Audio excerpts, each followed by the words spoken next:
പ്രിയമുള്ളവരെ, നമ്മൾ കേൾക്കുകയായിരുന്നു വചനത്തെക്കുറിച്ച്, കർത്താവിൻ്റെ വലിയൊരു ശക്തിയെക്കുറിച്ചും ആന്തരിക മുറിവും അതിന് കാരണമായിട്ടുള്ള അവസ്ഥകളെക്കുറിച്ച് നമ്മൾ കേൾക്കുകയായിരുന്നു. ആന്തരിക മുറിവും അതിന് കാരണമായിട്ടുള്ള അവസ്ഥകളും, ആ ആന്തരിക മുറിവ് ഏതിലേക്കെല്ലാം അത് മാറ്റം വന്നു പോകുന്നു എന്നുള്ളതിനെക്കുറിച്ച് നമ്മൾ കേൾക്കുകയായിരുന്നു. അപ്പോൾ ആന്തരിക മുറിവിൻ്റെ തലങ്ങൾ നമ്മൾ എടുത്ത് നോക്കുമ്പോൾ അതിൽ ആന്തരിക മുറിവ് എന്ന് പറയുന്നൊരവസ്ഥയിൽ മാത്രമായിട്ട് നിൽക്കുന്ന ഒന്നല്ല. ആന്തരിക മുറിവുണ്ടെങ്കിൽ ആന്തരിക മുറിവിനെ സപ്പോർട്ട് ചെയ്യുന്നൊരു സാത്താൻ്റെ ശക്തി നമ്മുടെ ഉള്ളിലൊരു പാപമായിട്ട് കുടികൊള്ളും. അതിന് വളമായിട്ട് നിൽക്കുന്ന ഒരു സ്ഥിരമായൊരു പാപം നമ്മളിലുണ്ടാകും.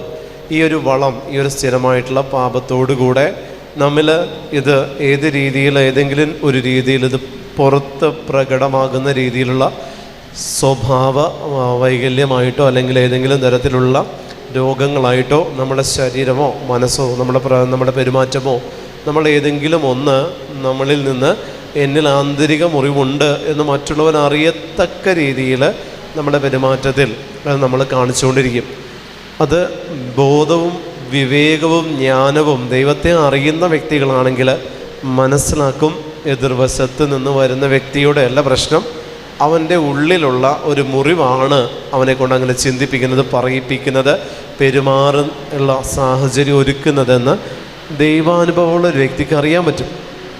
അതല്ലാത്ത വ്യക്തികളാണെങ്കിൽ പറയും അവൻ്റെ സ്വഭാവം അങ്ങനെയാണെന്ന് പറയും.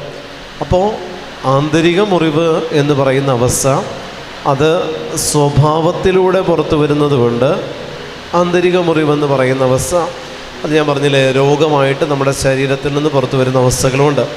അപ്പോൾ ശരീരത്തിൽ നിന്ന് പുറത്തു വരുന്നതും സ്വഭാവത്തിലൂടെ പുറത്തു വരുന്നതും ഏതവസ്ഥയിലുള്ളതാണെങ്കിലും ആന്തരിക മുറിവാണോ അതിൻ്റെ റൂട്ട് കോസായിട്ട്, അതിൻ്റെ മൂല കാരണമായിട്ട്, അടിസ്ഥാന കാരണമായിട്ട് നിലനിൽക്കുന്നത് ആന്തരിക മുറിവാണോ, അവിടെ യേശുവിൻ്റെ പരിശുദ്ധ രക്തം ഒഴുകപ്പെടേണ്ടതായിട്ടുണ്ട്. അവിടെ ഒരു വിടുതൽ ആ വ്യക്തിയെ സംബന്ധിച്ച്, കഴിഞ്ഞ കാല ജീവിതത്തെ സംബന്ധിച്ചൊരു വിടുതലും ആവശ്യമുള്ളതായിട്ടുണ്ട്. Hallelujah, hallelujah. അതിന് നമ്മൾ ആദ്യത്തെ കേട്ടതാണ് രക്തസ്രാവക്കാരിയുടെ ഒരു സാക്ഷ്യത്തെക്കുറിച്ച് നമ്മൾ കേട്ടു. അവൾ പ്രഘോഷിച്ച വചനത്തെക്കുറിച്ച് കേട്ടു. അവൾ ദൈവത്തിൻ്റെ മുമ്പിൽ, കർത്താവായ യേശുക്രിസ്തുവിൻ്റെ പ്രസൻസിലാണ് അവൾ പ്രസംഗിക്കുന്നത്. കർത്താവായ യേശുക്രിസ്തുവിൻ്റെ മുൻപിൽ ഈശോയുടെ സാന്നിധ്യത്തിൽ അവൾ മറ്റുള്ളവരോട് പറയുന്നതാണ് താൻ എങ്ങനെ സൗഖ്യം പ്രാപിച്ചു എന്നും ഏത് രീതിയിൽ കർത്താവിൻ്റെ നിന്ന് ശക്തി അവൾ സ്വീകരിച്ചു എന്നുള്ളതും അവൾ കർത്താവിനോടാണ് പറയുന്നതെങ്കിലും അവൾ പ്രസംഗിക്കുകയാണ് അവിടെ ചെയ്യുന്നത്. അനേകർ ആ പ്രസംഗത്തെ, ആ ഒരു സാക്ഷ്യത്തെ സ്വീകരിക്കുന്നുണ്ട്. പ്രിയമുള്ളവരെ, നമ്മളായിരിക്കുന്ന ആ ഒരു തിക്കി ഞെരുക്കുന്ന അവസ്ഥയല്ല ഈശോ ആഗ്രഹിക്കുന്നത്. മറിച്ച് ഈശോ എന്നിൽ നിന്നും നിങ്ങളിൽ നിന്നും ആഗ്രഹിക്കുന്നത് തിക്കി ഞെരിക്കാനല്ല, മറിച്ച് വിശ്വാസത്തോടെ യേശുവിനെ തൊടാനാണ്. യേശു നമ്മളെ തൊടാൻ വേണ്ടി നമ്മൾ കാത്തിരിക്കരുത്. യേശുവിനെ തൊടാൻ നമ്മൾ ഓരോരുത്തരും യേശു ക്രിസ്തുവിനെ തൊടുവാനായിട്ട് ഈശോ നമ്മിൽ നിന്ന് ആഗ്രഹിക്കുന്നുണ്ട്. അപ്പോഴേ അവൻ്റെ ശക്തി അവൻ്റെ പെർമിഷൻ ഇല്ലാതെ അവനിൽ നിന്ന് നമ്മളിലേക്ക് പുറപ്പെടുകയുള്ളൂ. അതിനാവശ്യമുള്ളതാണ് വിശ്വാസത്തിൻ്റെ അടിസ്ഥാനമെന്ന് പറയുന്ന ത്രിയേക ദൈവത്തിൽ ഉള്ള വിശ്വാസത്തെ അഡോപ്റ്റ് ചെയ്യണം. ത്രിയേക ദൈവത്തിനോടുള്ള വിശ്വാസം കൊണ്ട് ഗുണമില്ല. ത്രിയേക ദൈവത്തിൽ കുടികൊള്ളുന്ന വിശ്വാസത്തെ ഞാൻ സ്വീകരിച്ച് അത് എന്നിൽ നിന്ന് പുറപ്പെടാനായിട്ട് നമ്മൾ ശ്രമിക്കുമ്പോൾ മാത്രമാണ് വിശ്വാസത്തിൻ്റെ തലവും, പ്രിയമുള്ള ദൈവജനമേ, നമ്മളിൽ അധികരിച്ച് വളരുകയുള്ളൂ. വിശ്വാസത്തിൻ്റെ തലം അതല്ലെങ്കിൽ കെട്ടുപോയിക്കൊണ്ടിരിക്കും. ദൈവത്തോടുള്ള വിശ്വാസത്തേക്കാൾ ദൈവത്തിലുള്ള വിശ്വാസമാണ് നമ്മളിൽ നിന്ന് പുറപ്പെടേണ്ടത്. ദൈവത്തോടുള്ള വിശ്വാസം എൻ്റേതും ദൈവത്തിലുള്ള വിശ്വാസം ദൈവത്തിൻ്റേതുമാണ്.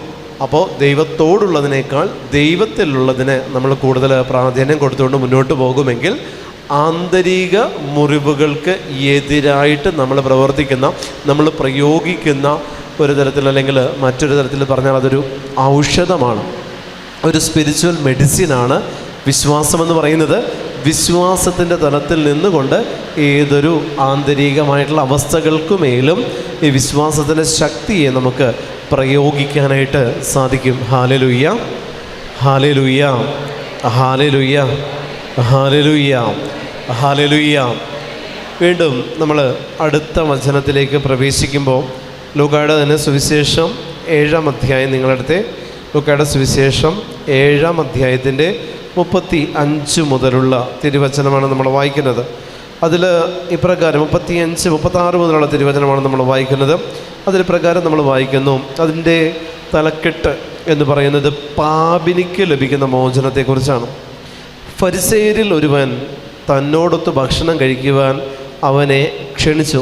യേശു അവൻ്റെ വീട്ടിൽ പ്രവേശിച്ച് ഭക്ഷണത്തിനിരുന്നു. അപ്പോൾ ആ പട്ടണത്തിലെ പാപിയായ ഒരുവൾ ഫരിസേയൻ്റെ വീട്ടിൽ അവൻ ഭക്ഷണത്തിനിരിക്കുന്നു എന്നറിഞ്ഞ് ഒരു വെൺകൽഭരണി നിറയെ സുഗന്ധ തൈലവുമായി അവിടെ വന്നു.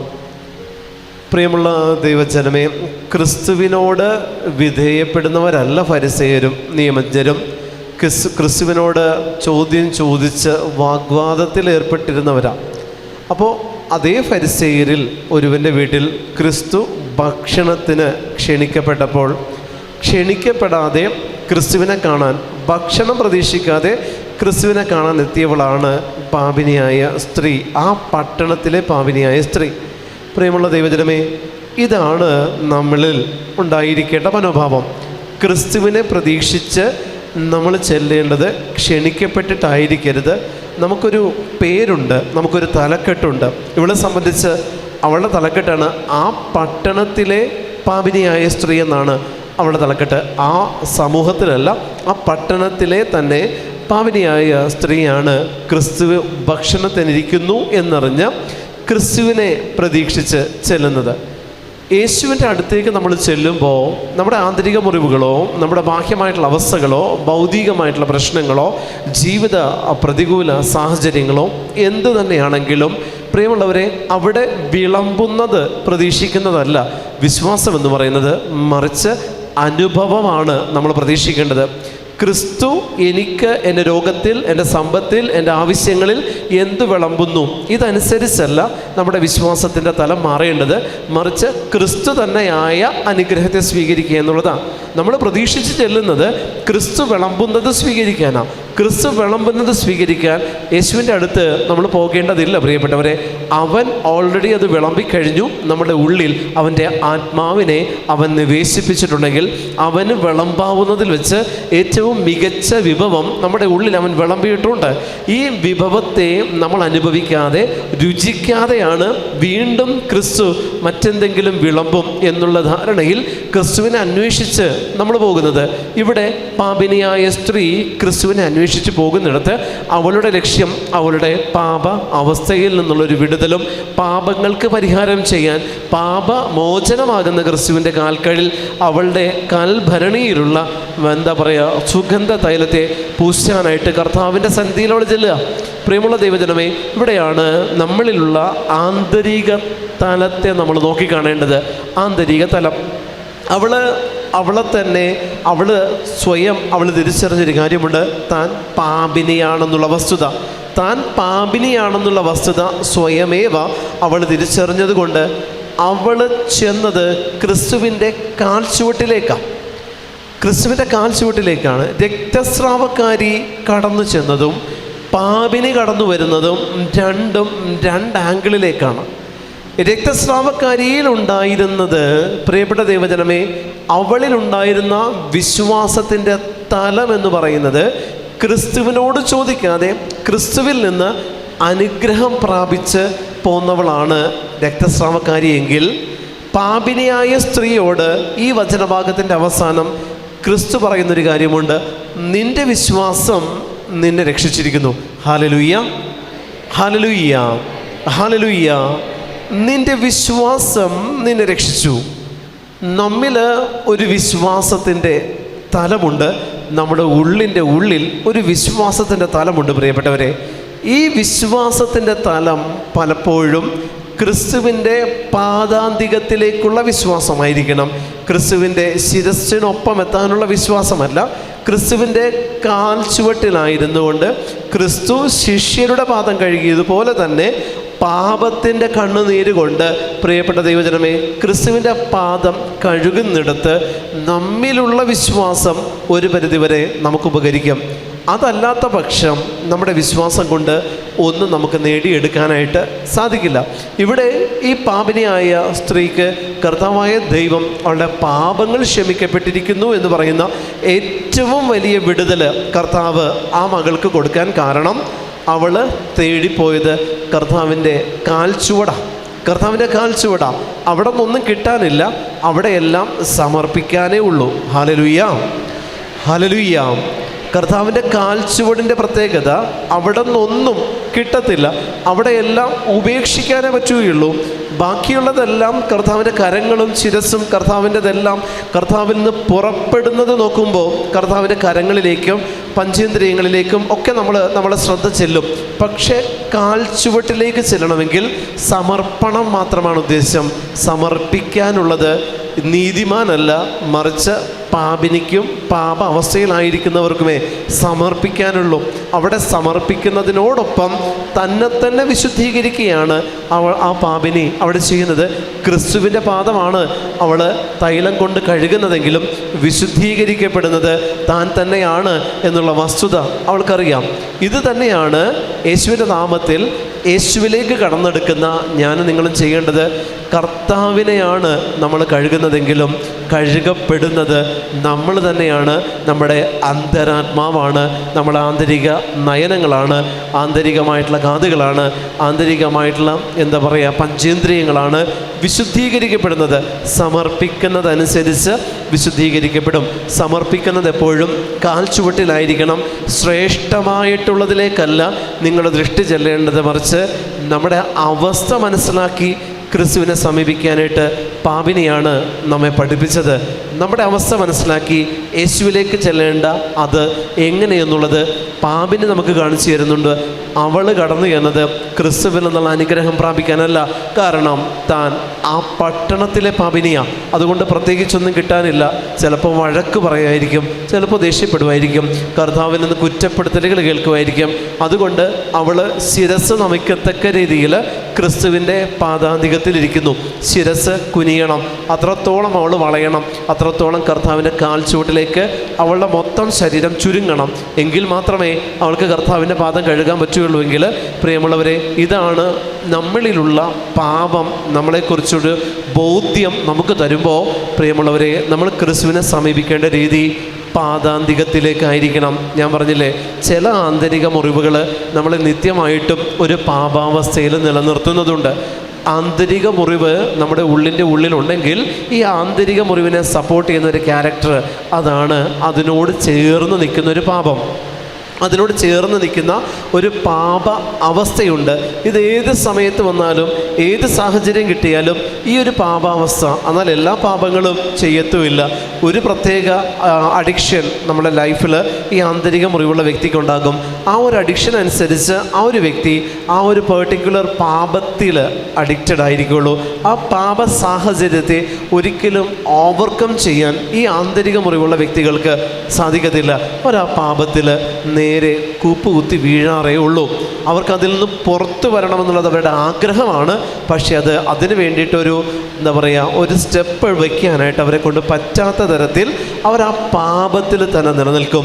അത് ഏത് പ്രാർത്ഥനയുടെ അവസ്ഥയിലേക്ക് വന്നാലും ഈ ആന്തരിക മുറിവിൻ്റെ തലം ഹീൽ ചെയ്യപ്പെടണമെങ്കിൽ ഒരു പ്രത്യേകതയുണ്ട്, ഒരു പ്രത്യേക ശുശ്രൂഷ മേഖലയുണ്ട്. അതിന് ആ വ്യക്തിയുടെ തലമുറകൾ, ആ വ്യക്തിയുടെ ജീവിത സാഹചര്യങ്ങൾ, ആ വ്യക്തിയുടെ സ്വഭാവം, പ്രാർത്ഥന എല്ലാം ഒത്തുചേർന്നെങ്കിൽ മാത്രമാണ് ആന്തരിക സൗഖ്യം എന്ന് പറയുന്ന ഒരു അവസ്ഥയിലേക്ക് ഒരു വ്യക്തിക്ക് പ്രവേശിക്കാൻ പറ്റുകയുള്ളൂ. ഹല്ലേലൂയ, ഹല്ലേലൂയ, ഹല്ലേലൂയ. പല ശുശ്രൂഷകരെ നിങ്ങൾ എടുത്തു നോക്കിക്കോ. ഈ ശുശ്രൂഷകരിൽ തന്നെ ഏതെങ്കിലും തരത്തിൽ അവരിൽ നിന്ന് പുറപ്പെടുന്ന ഒരു സ്വഭാവത്തിൽ ഒരു വ്യത്യാസത്തെ നമുക്ക് കാണാൻ പറ്റും. ഒരു ദേഷ്യ സ്വഭാവം, ഒരു കാർക്കശ്യം, ഏതെങ്കിലും ഒരു പ്രത്യേക തരത്തിലുള്ള നിലപാടുകൾ സ്വീകരിക്കുന്ന തരത്തിൽ എത്ര തന്നെ നമ്മൾ ആത്മീയമായിട്ട് വളർന്നാലും ആന്തരിക സൗഖ്യം എന്ന് പറയുന്നത് ഒരു പാരലലായിട്ട് നിലകൊള്ളുന്ന ഒരവസ്ഥയാണ്. അത് നമ്മളുടെ ആത്മീയ ജീവിതത്തിന് പാരലലായിട്ട് നിലകൊള്ളുന്നൊരവസ്ഥയാണ്. ഇതിനെ ആത്മീയ ജീവിതത്തിൻ്റെ അവസ്ഥയിലേക്ക് നമ്മൾ മിങ്കിൾ ചെയ്യിക്കണം. നമ്മളതിനെ കൂട്ടിച്ചേർത്ത് അത് ഒറ്റ ലൈനിൽ കൊണ്ടുപോകാനായിട്ട് നമ്മൾ ശ്രമിക്കുന്നിടത്ത് പ്രിയപ്പെട്ട ദൈവജനമേ, ഭയങ്കരമായിട്ട് നമ്മൾ എന്താ പറയുക, ഒരുപാട് നമ്മൾ അതിന് വേണ്ടിയിട്ട് ബലം കൊടുത്ത് പ്രാർത്ഥിക്കേണ്ട അവസ്ഥകൾ വരും. നമ്മുടെ ആത്മീയ ജീവിതം തള്ളി നീക്കാൻ നമ്മൾ ഒത്തിരി പാടുപെടും.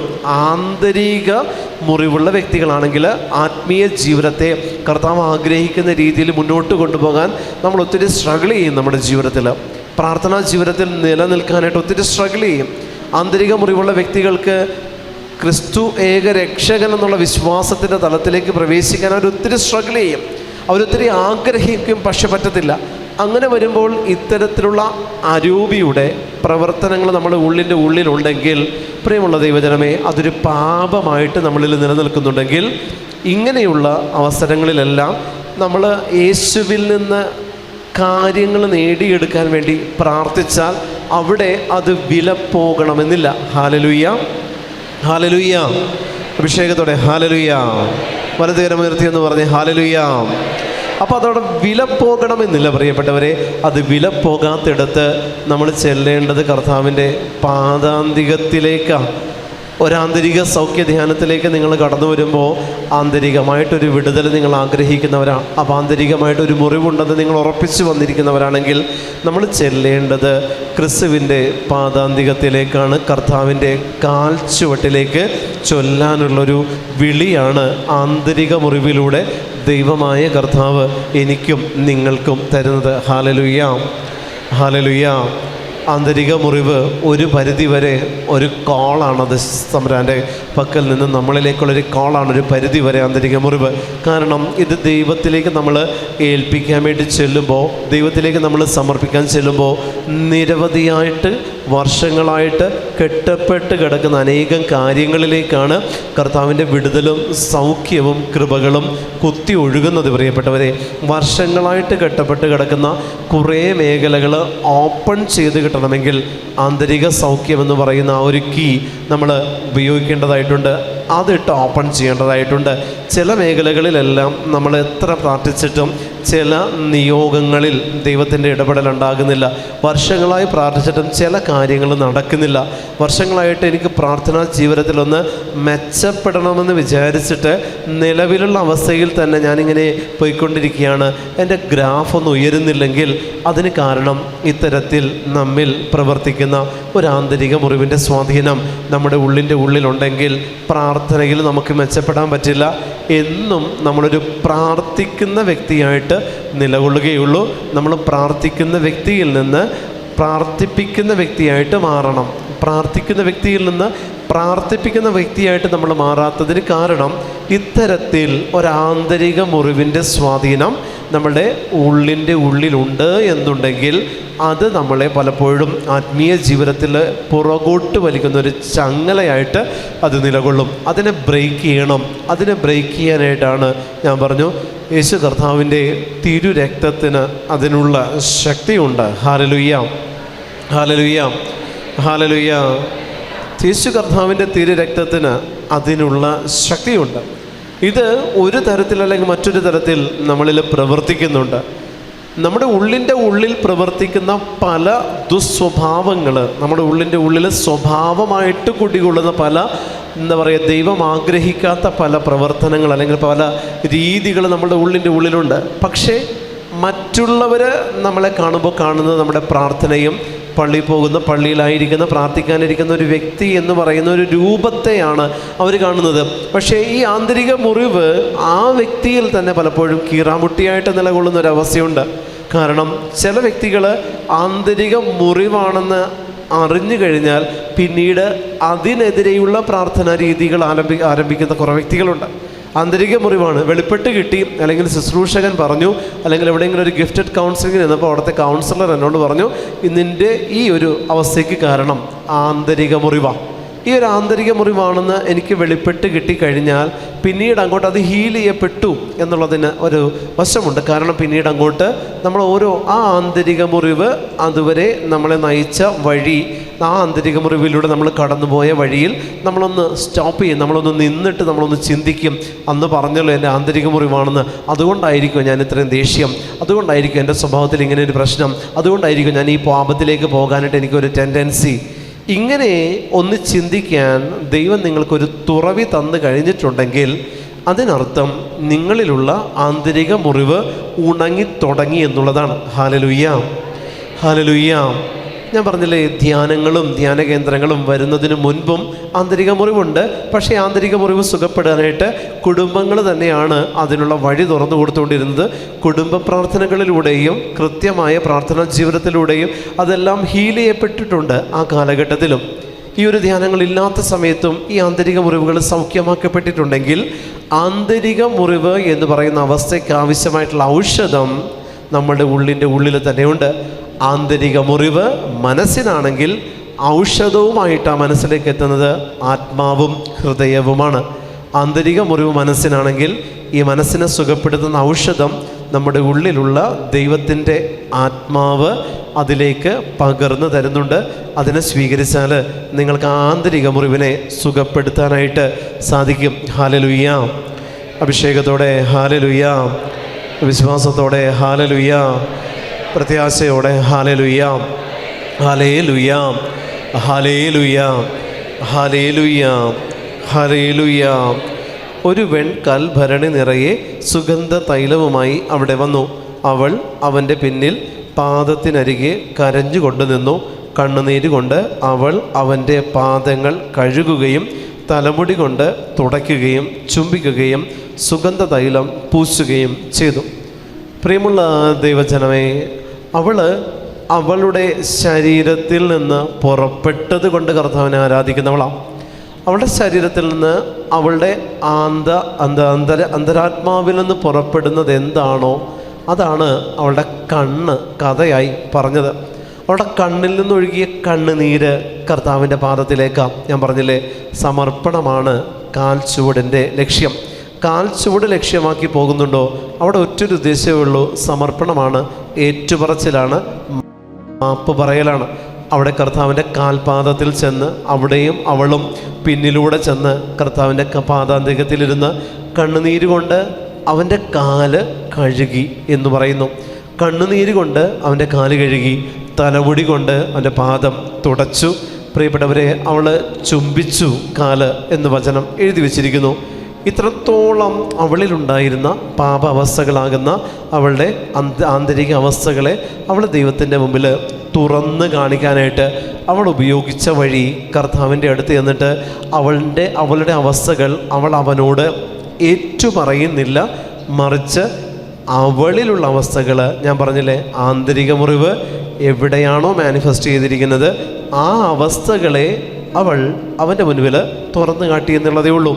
അവിടെയും അവളും യേശുവിനോട് ഞാൻ ചെയ്ത തെറ്റിതൊക്കെയാണ്, എൻ്റെ മേൽ കരുണയായിരിക്കണമേ എന്ന് ബർത്തിമയോസ് പറയുന്നത് പോലെ അവൾ പറയുന്നില്ല. രക്തസ്രാവക്കാരിയുമായിട്ട് പാപിനിക്കുള്ള ഒരു സിമിലാരിറ്റി ഇതാണ്. രക്തസ്രാവക്കാരിയും പാപിനിയും തമ്മിലുള്ളൊരു സിമിലാരിറ്റി ഉണ്ട് ഇവിടെ. രക്തസ്രാവക്കാരിയും ക്രിസ്തുവിനോട് അപേക്ഷിക്കുന്നില്ല, പാപിനിയും ക്രിസ്തുവിനോട് പാപങ്ങൾ ഏറ്റുപറയുന്നില്ല. പ്രവൃത്തി കൊണ്ടും വിശ്വാസം കൊണ്ടും അനുഗ്രഹം പ്രാപിച്ചവരാണ് ഇവർ രണ്ടുപേരും. പാപിനിയായ സ്ത്രീ തൻ്റെ പ്രവൃത്തി കൊണ്ടും രക്തസ്രാവക്കാരി തൻ്റെ വിശ്വാസം കൊണ്ടും ക്രിസ്തുവിൽ നിന്ന് പാപമോചനവും അനുഗ്രഹവും പ്രാപിച്ചു. അവരേറ്റു പറയുന്നില്ല. ഒരു സൈലൻ്റ് അഡോറേഷനാണ് അവിടെ നടക്കുന്നത്, ഒരു സൈലൻ്റ് വേർഷിപ്പാണ് അവിടെ നടക്കുന്നത്. പ്രിയമുള്ളവരെ, ഇവിടെ ഈ പാപിനി കർത്താവിൻ്റെ അടുത്ത് ചെന്ന് അവൻ്റെ പാദത്തിലിരുന്നു കൊണ്ട് അവളുടെ 5 ഇന്ദ്രിയങ്ങളിലൂടെ അവൾ ദൈവത്തെ ആരാധിക്കുന്നുണ്ട്. അവളെ 5 ഇന്ദ്രിയങ്ങളിലൂടെ അവൾ ദൈവത്തെ ആരാധിക്കുന്നുണ്ട്. ക്രിസ്തുവിൻ്റെ ശിരസ്സിൽ അവൾ തൊട്ടത് അവളുടെ തലമുടി കൊണ്ട് അവൻ്റെ പാദത്തിൽ കഴുകിക്കൊണ്ട് തുടച്ചുകൊണ്ടാണ്. ക്രിസ്തുവിൻ്റെ ശിരസ്സോളം അവൾ ഉയർത്തപ്പെടാൻ കാരണം എന്താ? അവളുടെ തല കർത്താവിൻ്റെ പാദം തുടക്കാനായിട്ട് അവൾ തലമുടി കൊണ്ട് തുടക്കണമെങ്കിൽ അവളുടെ ശിരസ് കർത്താവിൻ്റെ പാദത്തിൽ മുട്ടണം.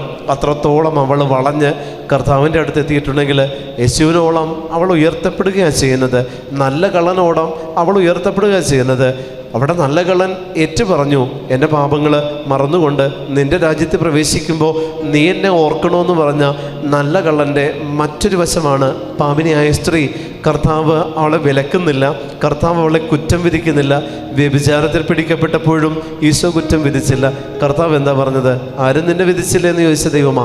ഇത് തന്നെയാണ് നമ്മളിലുള്ള ആന്തരിക മുറിവ് മൂലമുള്ള ഏതെങ്കിലും ഒരു പാപാവസ്ഥയിൽ നമ്മൾ വിട്ടുപോയിട്ടുണ്ടെങ്കിൽ കർത്താവ് നിങ്ങളെ കുറ്റപ്പെടുത്തത്തില്ല. പക്ഷെ നിങ്ങളിലുള്ളത് ആന്തരിക മുറിവിലൂടെ വന്ന പാപശീലമാണെന്നുള്ള തിരിച്ചറിവ് നിങ്ങൾക്കുണ്ടാകണം. Hallelujah, hallelujah. ആന്തരിക മുറിവ്, ഞാൻ പറഞ്ഞു, ചെറുപ്പത്തിലെ എന്നെ അബ്യൂസ് ചെയ്തു, ചെറുപ്പത്തിലെ ഒരാൾ എന്നോട് ഇങ്ങനെ ഉപദ്രവിച്ചു, ചെറുപ്പത്തിലെ മറ്റുള്ളവരിൽ നിന്ന് എനിക്ക് അവഗണന കിട്ടി, ഇതെല്ലാം എനിക്ക് ചെറുപ്പത്തിലെ കിട്ടി. അതിലൂടെ ഞാൻ പക്വതയിലേക്ക് എത്തിയപ്പോൾ ഒരു പാപത്തിന് ഞാൻ സ്വാഭാവികമായിട്ട് കീഴടങ്ങിയിട്ടുണ്ടെങ്കിൽ, ആ പാപം എൻ്റെ ജീവിതത്തിലൊരു സ്വാധീനമായിട്ട് മാറിയിട്ടുണ്ടെങ്കിൽ, ഈ പാപാവസ്ഥയെക്കുറിച്ച് ദൈവം നിങ്ങളെ ഒരിക്കലും കുറ്റപ്പെടുത്തുകയില്ല. കർത്താവ് അതിനെ എഴുതിത്തള്ളും. ആഴിയുടെ അഗാധങ്ങളിലേക്ക് അതിനെ എഴുതിത്തള്ളാൻ ദൈവമായ കർത്താവിന് സാധിക്കും. Hallelujah, hallelujah. ആഴിയുടെ അഗാധമെന്ന് പറയുമ്പോൾ ഉൽപ്പത്തി 1:2 പറയുന്നുണ്ട് ആഴിയുടെ അഗാധത്തെ പറ്റി. കാരണം ആഴിക്ക് മുകളിൽ അന്ധകാരം വ്യാപിച്ചിരുന്നു എന്നാണ് പറയുന്നത്. അതേ ആഴിയുടെ അഗാധങ്ങളിലേക്ക്, അതായത് എൻ്റെ പാപങ്ങൾ ഏത് അന്ധകാരത്തിൽ നിന്ന് പുറപ്പെട്ടുവോ അതേ അന്ധകാരത്തിലേക്ക്, അതേ ആഴിയുടെ അഗാധത്തിലേക്കാണ് എൻ്റെ പാപങ്ങളെ കർത്താവ് തൂത്തെറിയുന്നത്, വലിച്ചെറിയുന്നത്. അപ്പോൾ എൻ്റെ പാപങ്ങൾ ഉൽപ്പത്തി 1:2 പറഞ്ഞിരിക്കുന്ന ആഴിക്ക് മുകളിൽ അന്ധകാരം വ്യാപിച്ചിരുന്നു എന്ന് പറയുന്ന ഉൽപ്പത്തി തുടങ്ങുന്നത് ഈ അന്ധകാരത്തെക്കുറിച്ച് പറഞ്ഞുകൊണ്ടാണ്. അപ്പോൾ ഈ അന്ധകാരം ഉണ്ടായിരുന്നു, ബാക്കിയുള്ളതെല്ലാം ദൈവം സൃഷ്ടിച്ചു എന്ന് പറയുമ്പോൾ ആഴിക്ക് മുകളിൽ അന്ധകാരം ഉണ്ടായിരുന്നു. അത് ഉണ്ടായിരുന്നതാണ്, സൃഷ്ടിക്കപ്പെട്ടതല്ല. അതുണ്ടായിരുന്നു എന്നുള്ളത് സ്പെസിഫൈ ചെയ്ത കാര്യമാണ്. അപ്പം അതുകൊണ്ട് തന്നെ അതിലേക്ക് ആ അന്ധകാരം സൃഷ്ടികർമ്മത്തിന് മുൻപ് ആഴിക്ക് മുകളിൽ ആയിരുന്ന ഒരു അന്ധകാരം, ഈ അന്ധകാരത്തിൻ്റെ ആഴിയുടെ അഗാധങ്ങളിലേക്ക്, അതായത് എൻ്റെ പാപങ്ങൾ ദൈവം വലിച്ചെറിയും. എൻ്റെ പാപങ്ങൾ എവിടെ നിന്ന് പുറപ്പെട്ടുവോ, ഏത് സ്പിരിറ്റാണോ, ഏത് അന്ധകാരത്തിൻ്റെ അരൂപിയാണോ എന്നെ കൊണ്ട് പാപം ചെയ്യിച്ചിരിക്കുന്നത്, ആ ആഴിയുടെ അഗാധങ്ങളിലേക്ക് എൻ്റെ പാപത്തെ വലിച്ചെറിയാൻ മതിയായവനായ ദൈവമാണ് എൻ്റെ കൂടെയുള്ള കർത്താവായ യേശു ക്രിസ്തു. ഹല്ലേലൂയ. അതുകൊണ്ട് നിങ്ങളുടെ ജീവിതത്തിൽ ഏതെങ്കിലും തരത്തിലുള്ള പാപങ്ങളോ പാപകരമായിട്ടുള്ള വാസനകളോ പാപ പ്രലോഭനങ്ങളിൽ അകപ്പെടുന്ന സ്വഭാവമോ പ്രിയപ്പെട്ട ദൈവജനമേ, നിങ്ങളിലുള്ള ആന്തരിക മുറിവ് മൂലം നിങ്ങൾ കീപ്പ് ചെയ്യുന്നുണ്ടെങ്കിൽ, നിങ്ങൾ നിലനിർത്തുന്നുണ്ടെങ്കിൽ, അതിൽ പെട്ടുപോകുന്നുണ്ടെങ്കിൽ കർത്താവിൻ്റെ മുമ്പിൽ കരുണയ്ക്ക് വേണ്ടിയിട്ട് നിങ്ങൾ യാചിക്കണം. കർത്താവിൻ്റെ മുമ്പിൽ കരുണയ്ക്ക് വേണ്ടിയിട്ട് നിങ്ങൾ അപേക്ഷിക്കണം. ഞാൻ പറഞ്ഞില്ലേ, പാപം എന്ന് പറയുന്നത് പല കാരണങ്ങൾ കൊണ്ട് മനുഷ്യൻ ചെയ്യുന്നതാണ്. അതിലൊന്നാണ് ആന്തരിക മുറിവിലൂടെ ഉള്ള കാരണത്താൽ, ആന്തരിക മുറിവ് കൊടുത്ത കാരണത്താൽ പാപിയായ വ്യക്തികളുണ്ട്, പാപം ചെയ്യുന്നവരുണ്ട്. അത് സ്വഭാവത്തിലൂടെ, ദേഷ്യ സ്വഭാവത്തിലൂടെ മറ്റുള്ളവരെ വെറുപ്പിച്ചുകൊണ്ട്, മുറിവേൽപ്പിച്ചുകൊണ്ടായിരിക്കുന്നവരുണ്ട്. ഈ ഒരു മുറിവ് കിട്ടി, ആ മുറിവിൽ നിന്ന് പിന്നീട് അങ്ങോട്ട് ഒന്നുകിൽ ആ പാപത്തെ അല്ലെങ്കിൽ ആ ഒരു ശീലത്തെ പൂർണ്ണമായി വെറുക്കുകയും, അതല്ലെങ്കിൽ അതിൻ്റെ അടിമത്തത്തിൻ്റെ അങ്ങേ അഗാധത്തിലേക്ക് അത് പോവുകയും ചെയ്യുന്ന തരത്തിൽ ചില അരൂപികൾ ഈ ആന്തരിക മുറിവിലൂടെ നമ്മളിൽ സ്വാധീനം ചെലുത്തും. ഈ ചൊലുത്തപ്പെട്ട സ്വാധീനത്തെ തുടർന്ന് നമ്മൾ നിത്യമായിട്ടൊരു പാപത്തിൽ വീണു പോയിട്ടുണ്ടെങ്കിൽ ഈശോ നമ്മളോട് പറയുന്നൊരു കാര്യമാണ്, പാപിനിയുടെ റോളാണ് നമ്മൾ സ്വീകരിക്കേണ്ടത്. അവൾ കർത്താവിൻ്റെ അടുത്ത് വന്നിട്ട് പാപങ്ങളുടെ കണക്ക് പുസ്തകം തുറന്നു വെച്ചിട്ടില്ല. അവളുടെ പെരുമാറ്റത്തിൽ നിന്ന്, അവളുടെ സ്വഭാവത്തിൽ നിന്ന്, അവളുടെ പ്രകൃതിയിൽ നിന്ന് കർത്താവ് അവളെ തിരിച്ചറിഞ്ഞു. അവൾ തിരിച്ചറിഞ്ഞുകൊണ്ട് അവൾ ചെയ്യാൻ ഉദ്യമിച്ച കാര്യത്തിൽ നിന്ന് ഈശോ അവളെ പിന്തിരിപ്പിക്കുന്നില്ല, അത് ചെയ്യാൻ അവൻ അവളെ അനുവദിച്ചു. Hallelujah, hallelujah. ചില പാപത്തിൻ്റെ കെട്ടുകൾ എൻ്റെയും നിങ്ങളുടെ ഉള്ളിൽ ഉണ്ട് എന്നുണ്ടെങ്കിൽ, ഈ പാപത്തിൻ്റെ കെട്ടുകളിലൂടെ നമ്മൾ ഇങ്ങനെ പല പാപ അവസ്ഥകളിലേക്ക് പോകുന്നുണ്ടെങ്കിൽ കർത്താവ് നമ്മളോട് കരുണ കാണിക്കാൻ തയ്യാറായി നിൽക്കുന്നൊരു ദൈവം നമ്മളോട് കൂടെയുണ്ട് എന്നുള്ളത് നമ്മൾ മറക്കരുത്. മാക്സിമിലിയൻ കോൾബേ പറഞ്ഞിരിക്കുന്നതിനെക്കുറിച്ച് തന്നെയാണ്. അദ്ദേഹം പറയുന്നൊരു കാര്യമുണ്ട്, ഒരു പാപമാണെന്നറിഞ്ഞിട്ട് നിങ്ങളത് ചെയ്തു, നിങ്ങളത് വിശുദ്ധ കുമ്പസാരത്തിലൂടെ അത് ഒഴിവാക്കി, വീണ്ടും അതേ പാപം ചെയ്തു, വീണ്ടും നിങ്ങൾ കുമ്പസാരിച്ചു, അങ്ങനെ ഒരേ പാപം തന്നെ നിങ്ങൾ ഏറ്റുപറയുകയും ചെയ്യുകയും ചെയ്തുകൊണ്ടിരിക്കുക. നിങ്ങളുടെ മനസ്സ് ഭാരപ്പെടേണ്ട, കർത്താവിൻ്റെ കരുണ അതിനു മുകളിലാണ്. ബോധപൂർവം ചെയ്ത പാപമാണെങ്കിലും നിങ്ങൾ തീരുമാനമെടുത്തുകൊണ്ടിരിക്കുക തന്നെ വേണമെന്നാണ് മിസ്റ്റർ മാക്സിമിലിയൻ കോൾബേ നമ്മളോട് പറയുന്നത്. ബോധപൂർവം ചെയ്ത പാപമാണെങ്കിലും തീരുമാനത്തിൽ നിന്ന് നിങ്ങൾ പിന്മാറരുത്. ചില പാപത്തിൽ നിന്ന് പിന്മാറാൻ നമ്മൾ തീരുമാനമെടുക്കും, പക്ഷെ വീണ്ടും വീഴും, വീണ്ടും തീരുമാനമെടുക്കും, വീണ്ടും വീഴും. എന്നാലും പാപത്തിൽ വീഴാനുള്ള സാധ്യത ഉണ്ടെന്നറിഞ്ഞാലും തീരുമാനം മാറ്റരുത്. വീഴുമെന്നുറപ്പുണ്ടെങ്കിലും തീരുമാനം മാറ്റരുത്. ആ തീരുമാനത്തിൽ തന്നെ ഉറച്ചു നിൽക്കണം. വീഴുമായിരിക്കും, പക്ഷെ തീരുമാനം മാറ്റരുത്. ഞാനിതിൽ നിന്ന് പുറത്തു വരും എന്നുള്ളതാണ് എൻ്റെ തീരുമാനം. ഈ തീരുമാനത്തിൽ ഉറച്ചു നിന്നുകൊണ്ട് ആ പാപത്തിൽ നിന്ന് പുറത്തു വരാനായിട്ട് നിങ്ങളെടുക്കുന്ന എഫേർട്ടിലെ കർത്താവ് നിങ്ങളെ ഒത്തിരി മാനിക്കും. ആ കാര്യത്തിൽ ഹല്ലേലൂയ.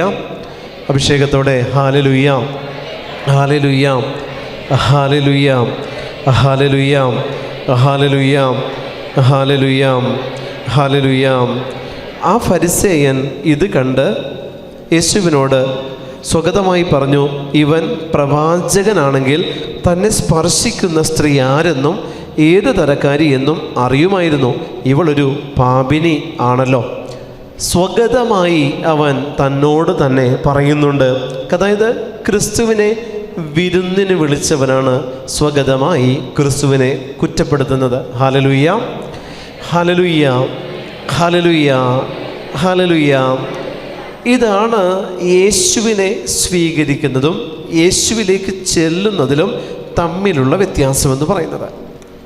യേശുവിനെ എൻ്റെ ആവശ്യങ്ങളിലേക്ക് എനിക്ക് ക്ഷണിക്കുമ്പോൾ വന്നവനെക്കുറിച്ച് എനിക്ക് പല വിലയിരുത്തലുകളും ഉണ്ടാവും എൻ്റെ ലൈഫിൽ. യേശുവിനെ ഈ ഫരിസേയൻ അദ്ദേഹത്തിൻ്റെ ഭവനത്തിലേക്ക് ക്രിസ്തുവിനെ വിളിച്ചു, ഭക്ഷണത്തിനിരുത്തി. ഫരിസേയൻ ചെയ്ത നന്മകളേക്കാൾ അവിടെ നിഴലിച്ചു നിൽക്കുന്നത് ഫരിസേയൻ സ്വഗതമായി പറഞ്ഞ കുറ്റപ്പെടുത്തലുകളാണ്.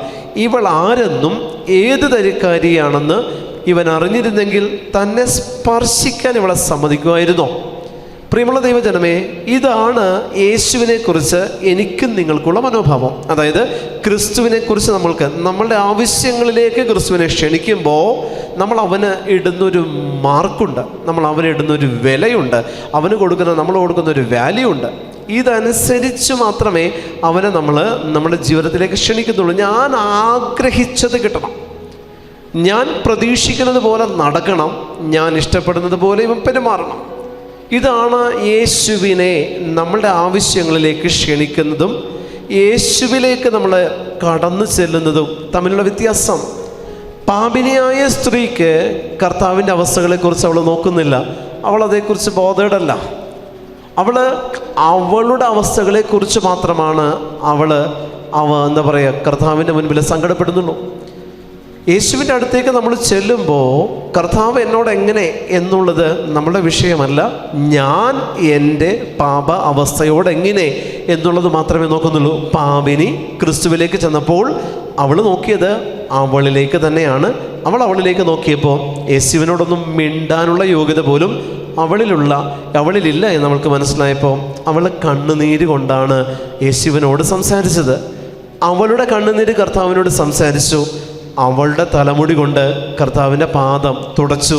അവളായിരിക്കുന്ന ശിരസ്, അവളായിരിക്കുന്ന അഹന്തയുടെ, അവളായിരിക്കുന്ന അഹങ്കാരത്തിൻ്റെ, അവളായിരിക്കുന്ന പാപ അവസ്ഥയുടെ തലയുടെ അംശം കൊണ്ട് അവൾ കർത്താവിനെ തുടച്ചു. അത്രത്തോളം അവൾ കർത്താവിൻ്റെ മുൻപിൽ എളിമപ്പെട്ടു, വിധേയപ്പെട്ടു, കുമ്പിട്ടിരുന്ന് കർത്താവിനെ ശുശ്രൂഷിക്കാൻ അവളുടെ പാപത്തെ അവൾ ഉപയോഗിച്ചു എന്നുള്ളതാണ്. ഹല്ലേലൂയ. അഭിഷേകത്തോടെ ഹല്ലേലൂയ.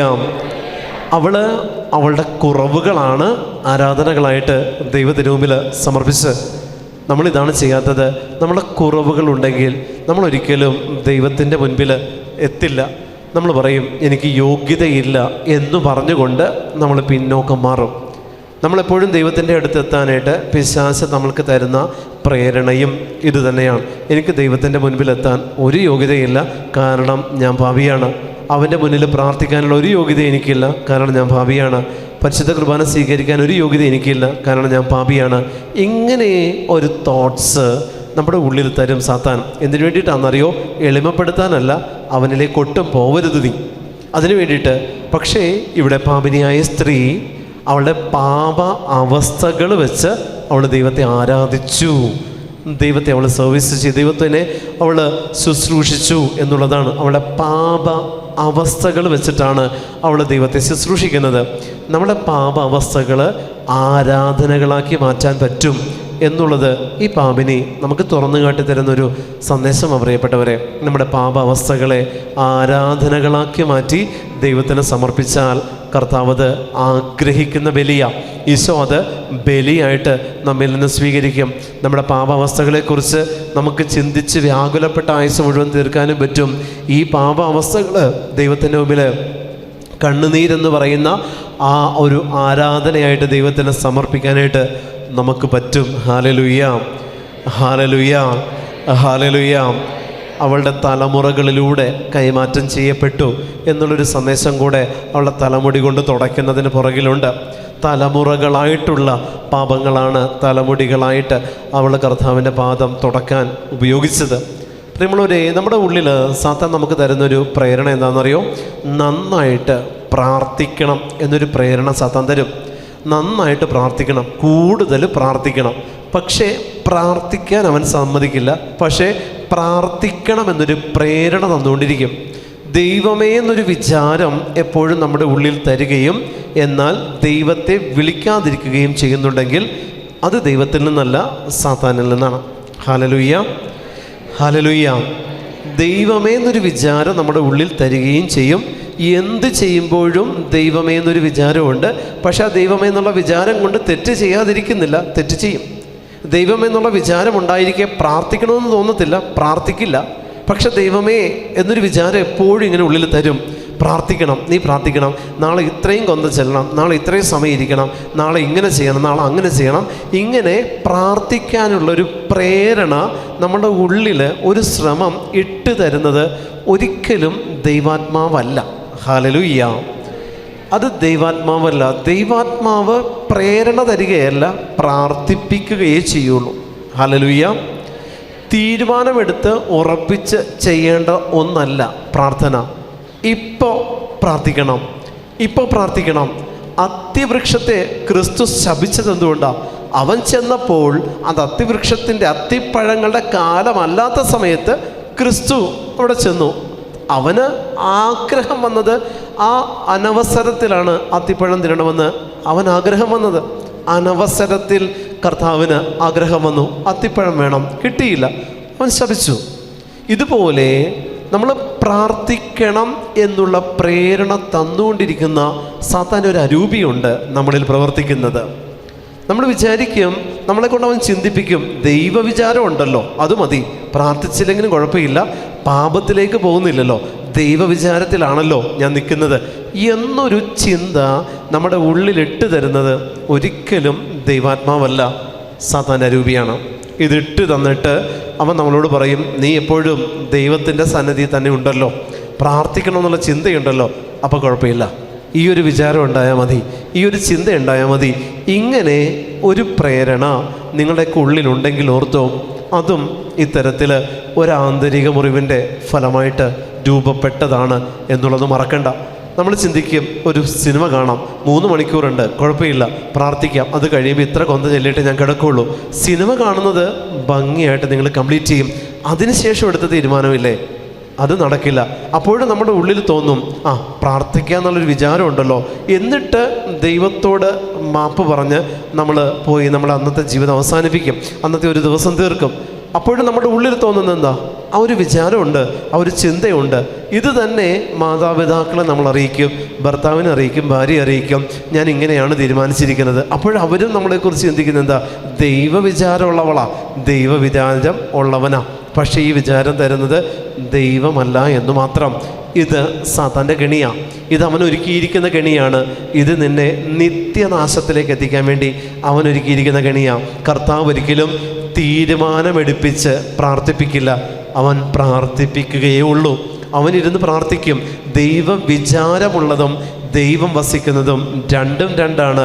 ദൈവവിചാരം വരുന്നത് മാനുഷികതയിൽ ഉണ്ടാകുന്നതാണ് വിചാരം, ദൈവത്തിൽ നിന്നുണ്ടാകുന്നതല്ല വിചാരം.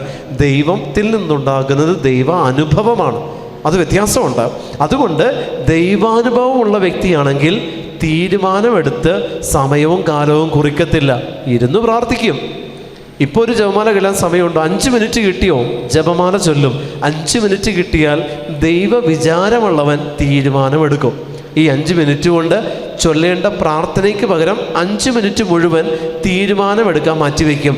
നാളെ ഇങ്ങനെ ചെയ്യണം, നാളെ അങ്ങനെ മല മറിക്കണം, ഇത് പോയിട്ട് ഇങ്ങനെ തിരിച്ചു വെച്ച് കൊടുക്കണം, പള്ളി ഒന്ന് മാറ്റി പണിയണം. ഇങ്ങനെ നമ്മുടെ ജീവിതത്തിൽ നമ്മൾ ആഗ്രഹിക്കുന്ന തലം, അങ്ങനെ ഹൈ ആയിട്ടുള്ള ഏറ്റവും ടോപ്പ് പീക്ക് സ്റ്റേജിലേക്ക് നമ്മുടെ ചിന്തകളെ സാത്താൻ കൊണ്ടുപോകും. പ്രാർത്ഥനയുടെ ഏറ്റവും ഉന്നതമായിട്ടുള്ള അവസ്ഥയിലേക്ക് നമ്മളെ എത്തിക്കും സാത്താൻ. അവസ്ഥകളിലേക്ക് പ്രാർത്ഥിപ്പിക്കത്തില്ല. ഇങ്ങനെ ചെയ്യണം, ഇത്ര കൊന്ത ചെല്ലണം, ഇത്ര സമയം ബൈബിൾ വായിക്കണം, ഇന്ന പോലെ ചെയ്യണം, ഈ അവസ്ഥകളിലേക്കെല്ലാം ചിന്തകളെ എത്തിക്കും. പ്രാർത്ഥിക്കാൻ സമ്മതിപ്പിക്കത്തില്ല. ഇതിന് കാരണം നമ്മിലുള്ള ആന്തരിക മുറിവാണ്. ഇത്തരത്തിലുള്ള ആന്തരിക മുറിവാണ് നിങ്ങളുടെ ഉള്ളിലുള്ളതെങ്കിൽ പ്രിയപ്പെട്ട ദൈവജനമേ, ആ ആന്തരിക മുറിവ് മൂലം നിങ്ങളിൽ സ്വഭാവദൂഷ്യം ഉണ്ടാവത്തില്ല, നിങ്ങളിൽ രോഗപീഠയും ഉണ്ടാവില്ല. മറിച്ച് ആത്മീയ തലത്തിൽ നിങ്ങളുടെ ജീവിതം കെട്ടുപോയിക്കൊണ്ടിരിക്കുന്ന ആന്തരിക മുറിവിൻ്റെ മറ്റൊരു തലമാണിത്. ഹാലലുയ്യ, ഹാലലുയ്യ, ഹാലലുയ്യ, ഹാലലുയ്യ, ഹാലലുയ്യ. മറ്റൊരു തലം, ആന്തരിക അവസ്ഥയിലുണ്ടാകുന്ന മറ്റൊരു തലമാണ് കുമ്പസാരിക്കാൻ ചെന്നു. കുമ്പസാരിച്ച് കൊണ്ടിരിക്കുമ്പോൾ എൻ്റെ പാപം കേട്ട വൈദികൻ എന്നോട് ദേഷ്യപ്പെട്ട് എന്നെ കരയിപ്പിച്ച് കുമ്പസാരക്കൂട്ടിൽ തന്നെ ഇറക്കി വിട്ടു. ഇത് എനിക്ക് ഭയങ്കര ഒരു മുറിവുണ്ടായി. ഈ മുറിവുണ്ടായത് എപ്പോഴാണ്? ഞാൻ ഫസ്റ്റ് കുമ്പസാരിക്കണമെങ്കിൽ എന്തായാലും ആദ്യ കുർബാന കഴിഞ്ഞ് ഞാൻ ഒരുവിധം മെച്ചുവേർഡ് ആയതിന് ശേഷം വരുന്ന മുറിവാണേ. കുഞ്ഞുനാളിലുണ്ടായ മുറിവല്ല, അല്ലെങ്കിൽ ഗർഭപാത്രത്തിലുണ്ടായ മുറിവല്ല. ഞാൻ മെച്യൂരിറ്റിയിലേക്ക് പ്രവേശിച്ചതിന് ശേഷം വന്ന മുറിവാണ് ഞാൻ ഈ പറയുന്നത്, കുമ്പസാരക്കൂട്ടിലെ മുറിവ്. ഇവിടെ ഈ അച്ഛൻ എന്നോട് ഇത്രയും ദേഷ്യപ്പെട്ടപ്പോൾ ഞാൻ തീരുമാനമെടുത്തു, ഇനി ഓരോ അച്ഛന്മാരുടെ അടുത്ത് ഞാൻ കുമ്പസാരിക്കില്ല. അതിന് ഞാൻ കണ്ട കാരണം എന്താ? അവന് അല്ലെങ്കിൽ അവൾക്കുണ്ടായ ആന്തരിക മുറിവ്. എവിടെ നിന്ന് മുറിവുണ്ടായി? കുമ്പസാരക്കൂട്ടിൽ നിന്ന് മുറിവുണ്ടായി. കുമ്പസാരക്കൂട്ടിനെ മൊത്തം വെറുപ്പിച്ചിട്ടിരിക്കുക. ഞാനൊന്ന് ചോദിക്കട്ടെ, മാതാപിതാക്കളിൽ നിന്ന് ഈ വ്യക്തിക്ക് തന്നെ മാതാപിതാക്കളിൽ നിന്നോ ഭാര്യയിൽ നിന്നോ ഭർത്താവിൽ നിന്നോ മക്കളിൽ നിന്നോ മുറിവുണ്ടാകാറുണ്ട്.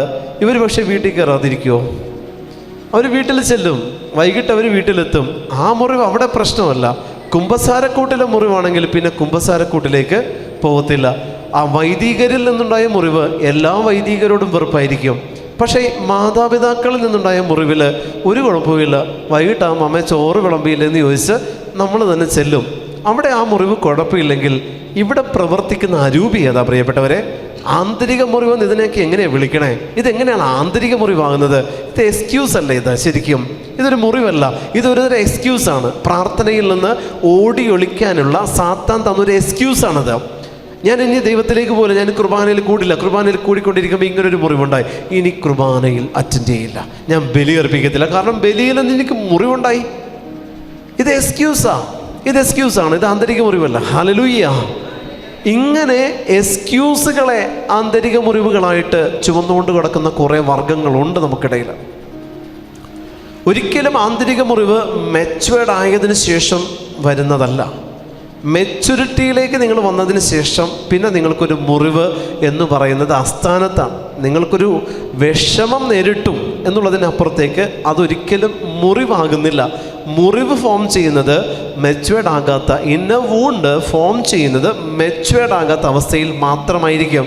നിങ്ങൾ സ്വഭാവം കൊണ്ട്, നിങ്ങളുടെ വളർച്ച കൊണ്ട് നന്മതിന്മകളെ തിരിച്ചറിഞ്ഞ് നിങ്ങൾ ആ ഒരു അവസ്ഥയിലേക്ക് പ്രവേശിച്ചതിന് ശേഷം നിങ്ങൾക്ക് വന്ന മുറിവുകളൊന്നും ആന്തരിക മുറിവുകളല്ല, നിങ്ങൾ പറയുന്ന എക്സ്ക്യൂസുകളാണ്. അതിന് ഇന്നർ ഹീലിങ്ങിൻ്റെ ആവശ്യമില്ല. ഇന്നർ ഹീലിംഗ് നിങ്ങൾക്ക് കിട്ടാനും പോകുന്നില്ല. കാരണം എന്താണെന്നറിയോ? പ്രാർത്ഥനയിൽ നിന്ന് ബന്ധിരിപ്പിക്കാൻ, ഉത്തരവാദിത്വങ്ങളിൽ നിന്ന് ബന്ധിരിപ്പിക്കാൻ, ജോലി ചെയ്യാതിരിക്കാൻ, അലസമായിട്ട് നടക്കാൻ, മടി പിടിച്ചിരിക്കാൻ നിങ്ങൾ തന്നെ കണ്ടെത്തുന്ന എക്സ്ക്യൂസസുകളാണിതെല്ലാം.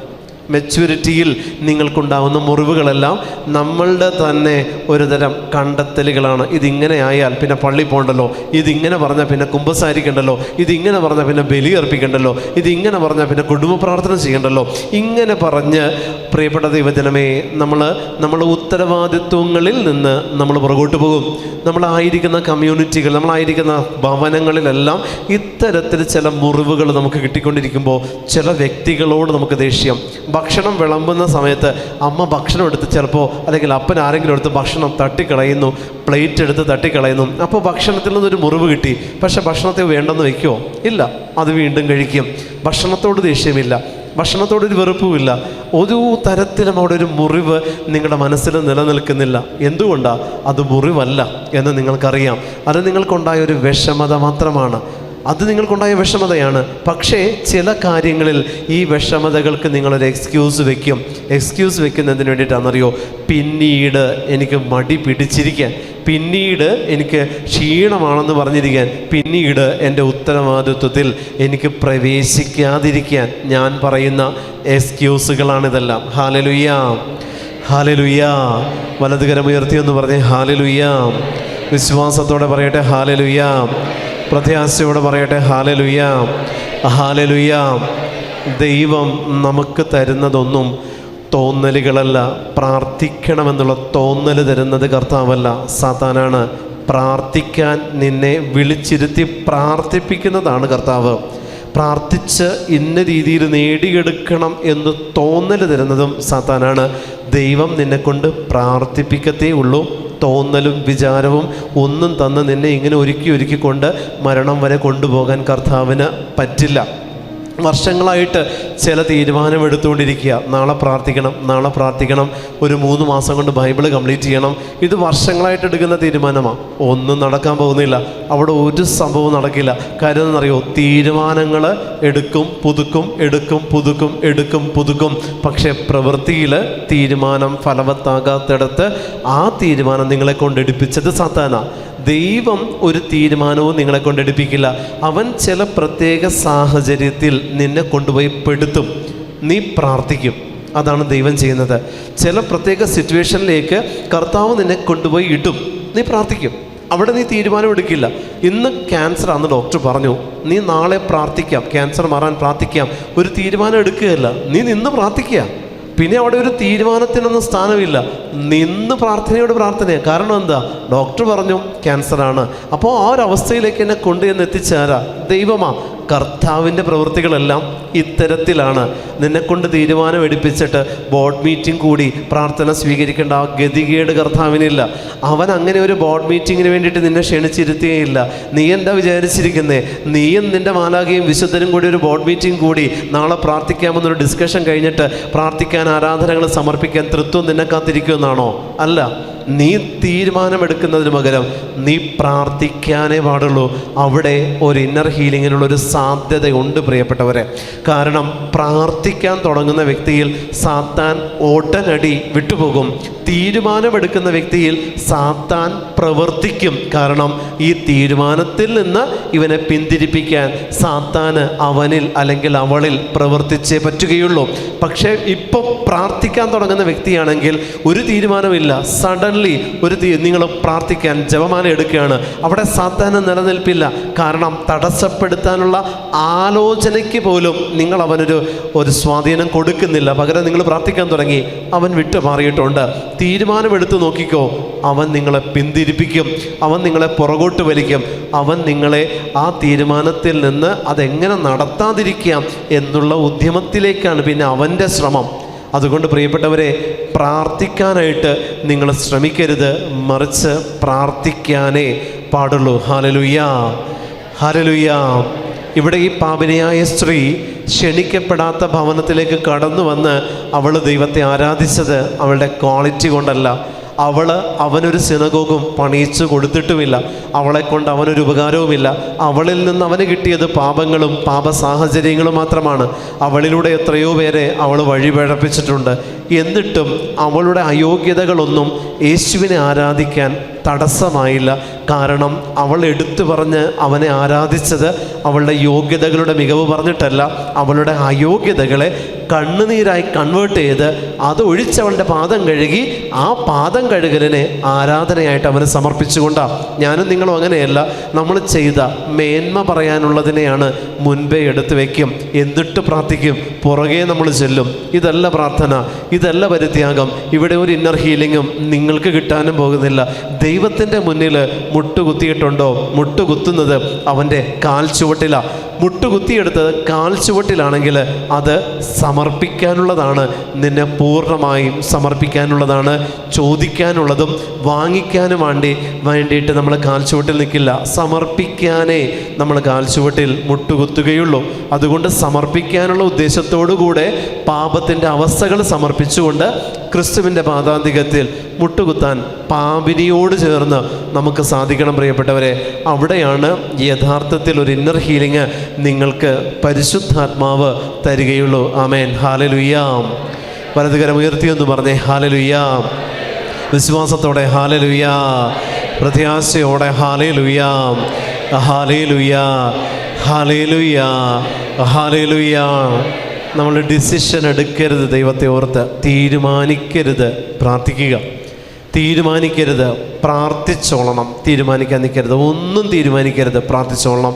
തീരുമാനങ്ങളൊന്നും ഫലവത്താവത്തില്ല. തീരുമാനമെടുത്ത സമയത്ത് നിങ്ങളെക്കൊണ്ട് പാപം ചെയ്യിക്കാൻ സാത്താൻ അറിയാം. തീരുമാനമെടുക്കുന്ന നിങ്ങളെക്കൊണ്ട് പാപം ചെയ്യിക്കാൻ നിങ്ങൾക്ക് സാത്താൻ അറിയാം. തീരുമാനമെടുക്കുന്ന ഒരു 5 മിനിറ്റെങ്കിലും എടുക്കുമല്ലോ ഒരു തീരുമാനം എടുക്കാൻ. ആ 5 മിനിറ്റിൽ നിങ്ങൾക്ക് 10 നന്മ നിറഞ്ഞു പറയുമെങ്കിലും ചെല്ലാൻ പറ്റും.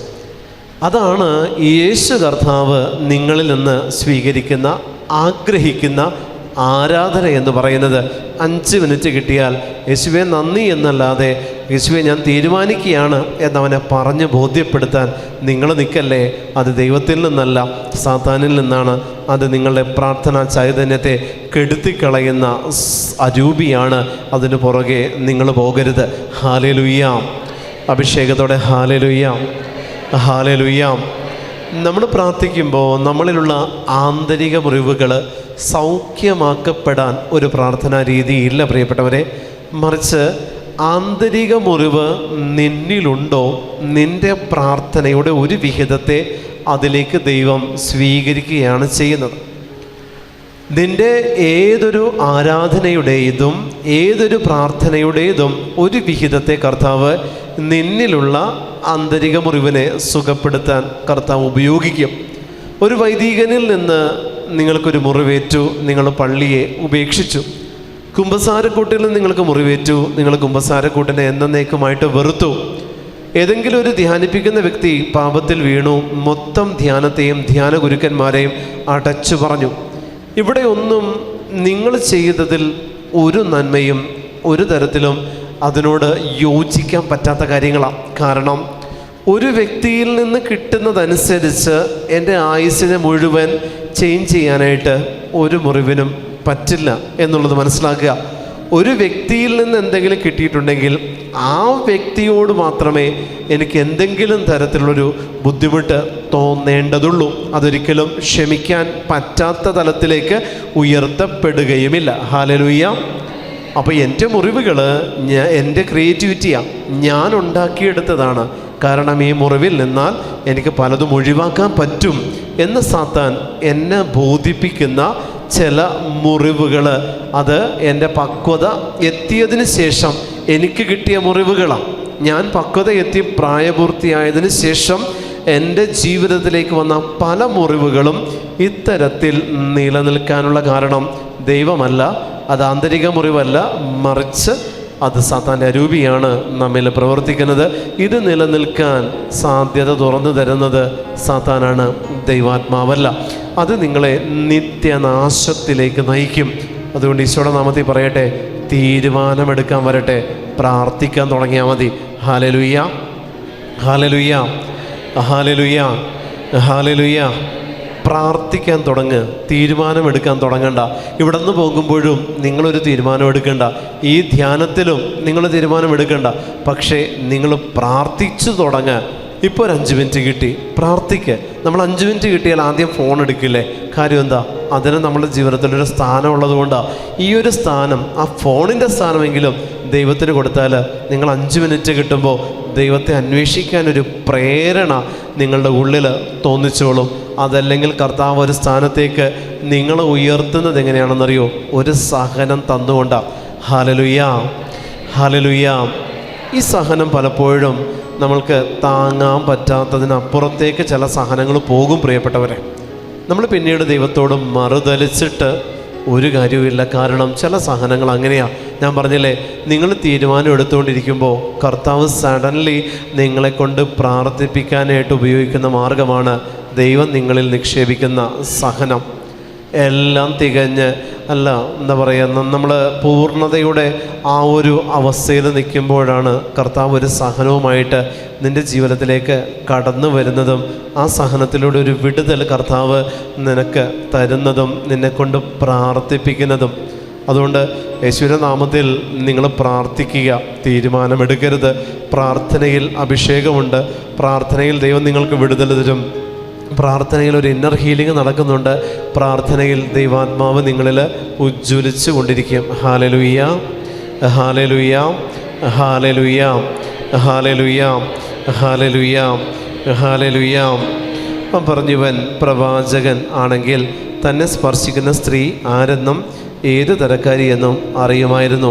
ഇവളൊരു പാപിനിയാണല്ലോ. പ്രിയപ്പെട്ട ദൈവജനമേ, അതിനുശേഷം യേശു ഒരു ഉപമയിലേക്ക് പോവുകയാണ്.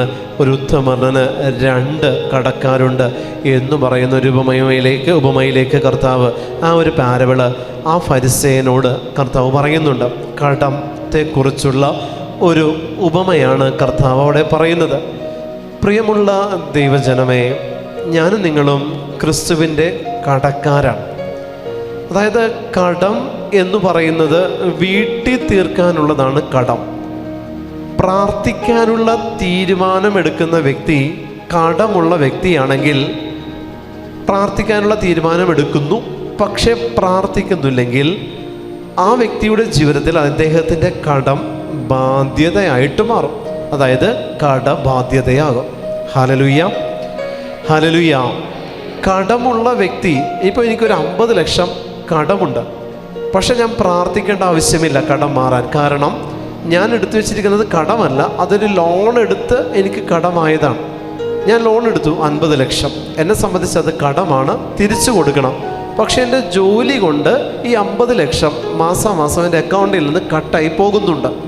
അതുകൊണ്ട് ഈ കടം മാറാൻ ഞാൻ പ്രാർത്ഥിക്കേണ്ടതില്ല.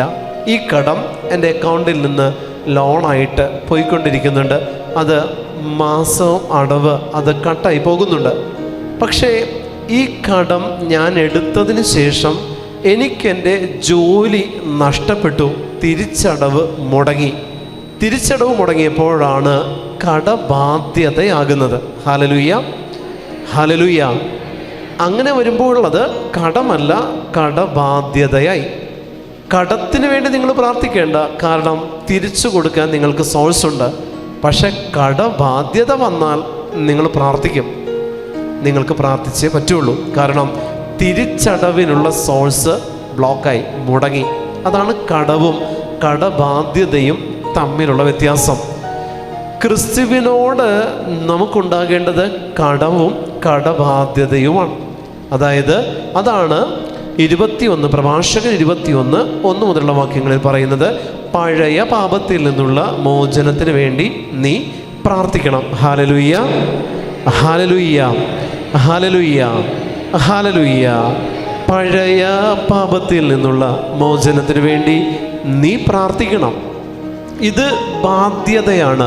പഴയ പാപത്തിൽ നിന്ന് മോചനം കിട്ടാത്തത് ബാധ്യതയും പുതിയ പാപം കടവുമാണ്. ഹല്ലേലൂയ. ഇന്ന് ഞാൻ ചെയ്ത പാപം കടമാണെങ്കിൽ എൻ്റെ പഴയ പാപങ്ങൾ കടബാധ്യതയാണ്. പഴയ പാപത്തിൽ നിന്ന് മോചനം എനിക്ക് കിട്ടിയിട്ടില്ല. പഴയ പാപമാകുന്ന എന്നിലുള്ള ആന്തരിക മുറിവിൽ നിന്നുള്ള മോചനത്തിന് വേണ്ടി നീ പ്രാർത്ഥിക്കണം. Hallelujah, hallelujah. അപ്പം നമ്മുടെ ജീവിതത്തിൽ കടം ഉണ്ടാകുക എന്ന് പറയുന്നത് സ്വാഭാവികമാണ്. സാധാരണക്കാരുടെ ജീവിതത്തിലെല്ലാം ഇത്തരത്തിലൊരു കടമുണ്ട്. നമ്മൾ ലോൺ എടുത്താണ് നമ്മൾ വീട് വയ്ക്കുക. നമ്മൾ മൊത്തം പൈസ കൊണ്ട് ഒരു വീട് വയ്ക്കത്തില്ല. ഒരു കാർ എടുക്കാനാണെങ്കിൽ ഫുൾ എമൗണ്ട് പേ ചെയ്ത് കാർ എടുക്കുന്നവർ ചുരുക്കേ ഉള്ളൂ. അത്രയും സമ്പത്തില്ലാത്തവരെന്ത് ചെയ്യും? കടമെടുത്ത് ലോൺ എടുത്തിട്ട് കടം തിരിച്ചടക്കാനുള്ള ഉറപ്പ് നമ്മൾ കണ്ട് അത് നമ്മൾ ചെയ്യും. ഈ തിരിച്ചടവിനുള്ള വഴി മുട്ടുന്നതാണ് കടബാധ്യതയിലേക്ക് പോകുന്നത്. കടത്തിന് വേണ്ടി പ്രാർത്ഥിക്കേണ്ട, കടബാധ്യത വന്നാൽ പ്രാർത്ഥിച്ചേ പറ്റുള്ളൂ. ആ ബാധ്യത കൊണ്ടുവരുന്ന സ്പിരിറ്റ് ആകുലതയും ബോണസായിട്ട് തരും. ആകുലത ഭയത്തിലേക്ക് വഴിവെക്കും. ഇത്തരത്തിൽ ഈ കടം നമ്മിൽ പെരുകുന്ന വഴി പല തരത്തിലൂടെയാണ്. ഒരു വശത്ത് മാത്രമേ കടം പലിശയായിട്ട് വർദ്ധിക്കുന്നുള്ളെങ്കിൽ സ്പിരിച്വലി കടബാധ്യത നിങ്ങളെ ഉത്കണ്ഠയിലേക്കും നിരാശയിലേക്കും ഭയത്തിലേക്കും ആകുലതകളിലേക്കും നയിക്കുന്നുണ്ട്. അപ്പോൾ ഒരു കടബാധ്യത കൊണ്ട് ആത്മാവിൻ്റെ അവസ്ഥയെ എത്ര മടങ്ങധികം തകർക്കാൻ സാത്താന് പറ്റിയെന്ന് നിങ്ങളൊന്ന് ആലോചിച്ച് നോക്കിയേ.